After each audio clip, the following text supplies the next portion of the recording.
Okay, let's dive right into this explainer and unpack a completely counterintuitive truth about human behavior. Did you know that a staggering 80% of New Year's resolutions just totally fail by the second week of February? It's wild. We've basically been conditioned our whole lives to believe that massive life changes require these huge, exhausting actions.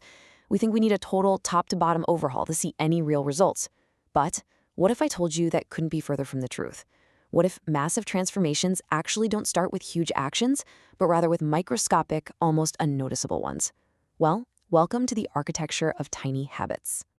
I know, it sounds absolutely impossible that simply brushing your teeth, taking 2 minutes to make your bed in the morning, or dropping down to do just one single solitary push-up could essentially rewrite your entire future. It feels like a massive stretch, right? Our brains are naturally wired to crave grand gestures and dramatic makeovers. But the fascinating behavioral psychology and neuroscience we're digging into today, yeah, it says otherwise. See, we're constantly told to set these massive, audacious goals, but those huge actions rely on a really dangerous resource: fleeting motivation.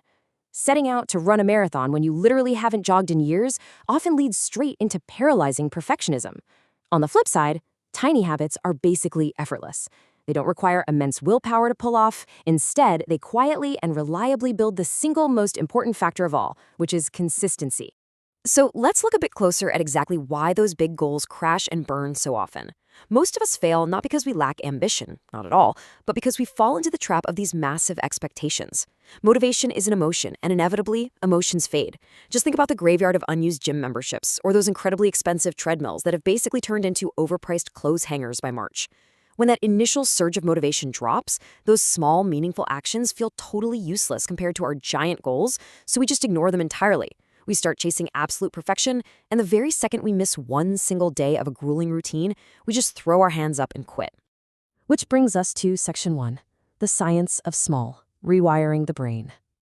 To understand why this crash and burn cycle happens all the time, we really need to stop beating ourselves up and feeling lazy.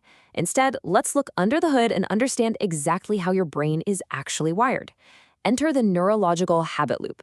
This is a simple, deeply ingrained three-step cycle that governs literally every automated behavior you have.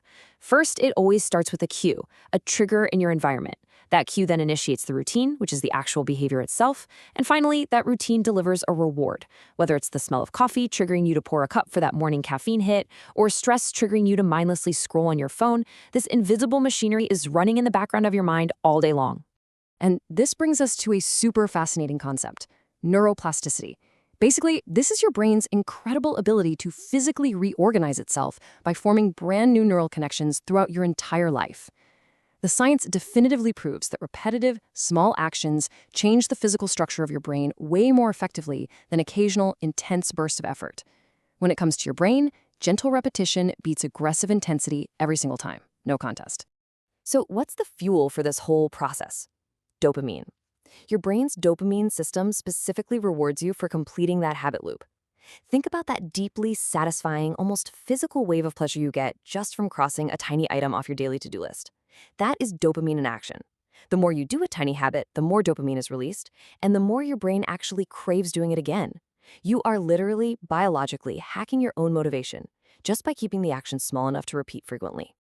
All right, let's pivot to Section 2, the math of success, the compound effect. We've looked at the biology. Now let's talk numbers and see how this builds into something truly extraordinary over time. The secret to long-term success, a principle used by elite Olympic athletes and legendary entrepreneurs like Warren Buffett, actually comes down to just one tiny number: 1%. It is all about the magic of compounding.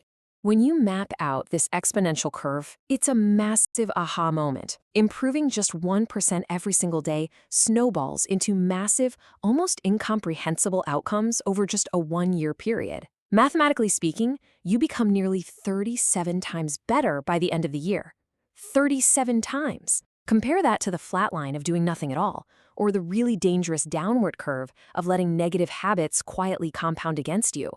As productivity experts like James Clear and behavioral scientists like B.J. Fogg have conclusively proven, it's those tiny, seemingly insignificant daily choices that do the heavy lifting in our lives. Like James Clear says, habits are quite literally the compound interest of self-improvement. It's mathematically impossible to consistently improve by 1% and not see your life completely transform in the long run. Okay, moving on to section 3, building your tiny habits, the blueprint.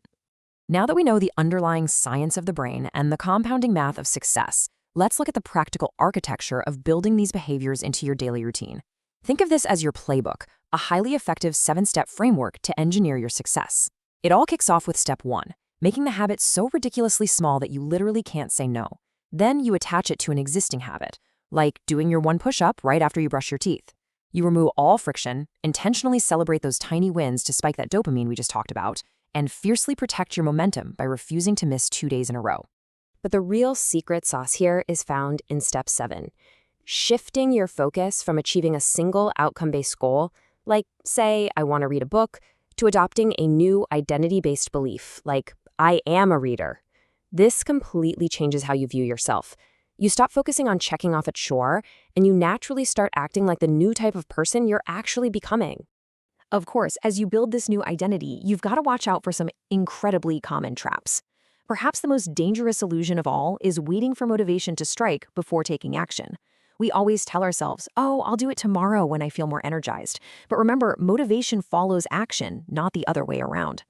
Doing too much too soon, chasing absolute perfection, or quitting entirely after a single failure, that's going to derail your compounding curve instantly. So keep it remarkably simple. Focus strictly on micro actions, writing a single sentence in a journal, drinking just one extra glass of water, or walking for exactly 5 minutes. I know, these sound almost too easy, don't they? Well, that is exactly the point. Keeping the barrier to entry practically on the floor ensure you actually stick to it, allowing that neurological habit loop to deeply take root. Which leads us perfectly to section 4, the ultimate challenge, 7 days to transform. To help you seamlessly apply everything we've covered in this explainer today, I have a fun, low-stakes challenge for you to start right now. The beauty of this 7-day approach is how gently it builds. Day 1 asks for just 1 glass of water. Day 3 introduces a short 5-minute walk. By day 5, we add a brief 1-minute meditation. By attaching these micro-habits to your existing schedule over just 7 days, you are actively rewiring your brain and building massive momentum without facing any overwhelming friction. As we wrap up this journey, I want you to remember this deeply inspiring truth.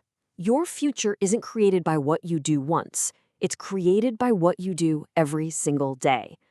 True greatness is built quietly. It's built through small, consistent daily actions, not through giant, dramatic leaps that ultimately just burn you out. So if your habits are compounding every single day, whether you want them to or not, my final question for you is this. Who is the person you are choosing to become, one tiny habit at a time? Let that sink in.